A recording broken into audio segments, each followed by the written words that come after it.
Le e-commerce est un domaine en pleine mutation. Rien que sur le territoire français, on compte aujourd'hui près de 160 000 sites. L'ère du e-commerce depuis le fond de son garage, c'est terminé. Aujourd'hui, c'est un domaine d'activité pointu, de spécialistes, pour lequel nous avons besoin de nombreux savoir-faire.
Aujourd'hui, dans le e-commerce, pas de recette miracle. Quelques clés de succès à respecter malgré tout: le conseil, le service et la disponibilité. Il y a plusieurs critères pour choisir un produit. Elodie, qui s'occupe des achats au sein de notre équipe, va vous en dire un peu plus. Le choix d'un produit passe par plusieurs points.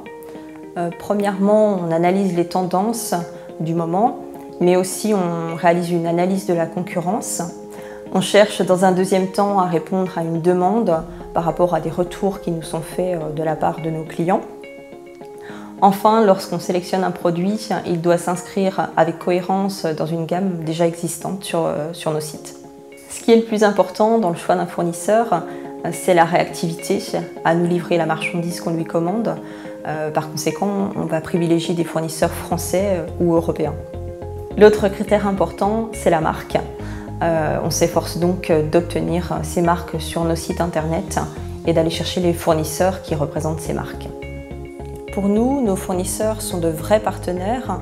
On s'engage à leur apporter fidélité, à mettre en avant leur marque, à respecter leur politique commerciale et à leur apporter une garantie financière. Prenons un exemple concret, le crocodile gonflable de la marque Intex. Il répond parfaitement aux critères suivants. Il s'inscrit parfaitement dans notre gamme. Le fournisseur est proche et Intex fait partie des grandes marques de la piscine. Voyons comment notre équipe va valoriser ce produit en plusieurs étapes. Le référencement, la création de contenu, la mise en ligne et la promotion. Pour faire remonter ce crocodile sur Google, on va utiliser deux techniques. La première, c'est ce qui s'appelle le référencement naturel. Donc ça consiste à faire une analyse des mots-clés les plus tapés par les internautes, en sélectionner un certain nombre, à les intégrer sur notre fiche produit.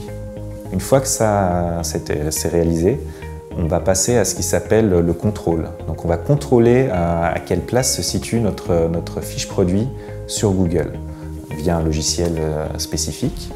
Et si besoin est, on effectuera des optimisations. Donc toutes ces techniques nous permettent de remonter dans les premières places de Google avec notre crocodile.